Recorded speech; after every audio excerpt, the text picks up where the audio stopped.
रब पाक जे तरफ़ खां एहसान थियो आहे।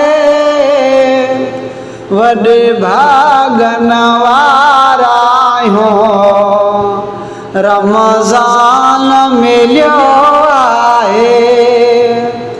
रब पाक जे तरफ़ खां एहसान थियो आहे।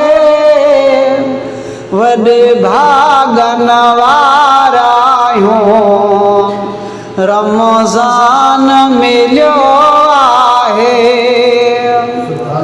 हिन सारे महीने में रोई रब खां माफ़ी वठा, रखी राज़ मिठा सभई, प्यार रब खां दुआऊं घुरो।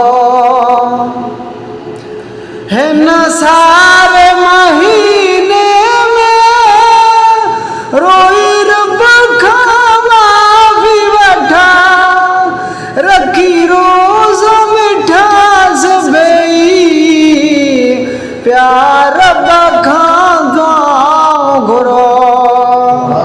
वेही वक़्त विञाइजे छो, मेहमान मिलियो आहे।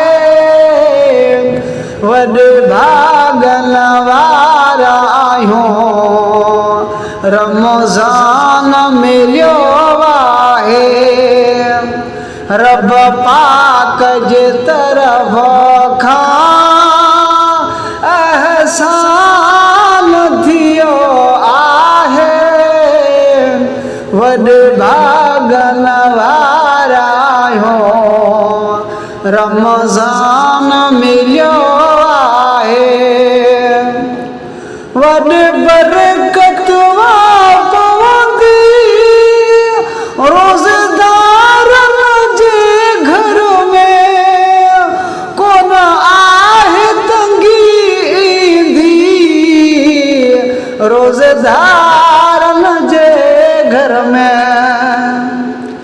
वॾी बरकत पवंदी रोज़ेदारन जे घर में, कोन आहे तंगी ईंदी रोज़ेदारन जे घर में। रोज़ेदारन खे त ॾसो केॾो मान मिलियो आहे।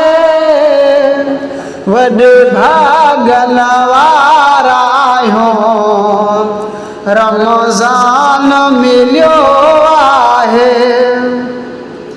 रब पाक जे तरफ़ खां एहसान थियो आहे।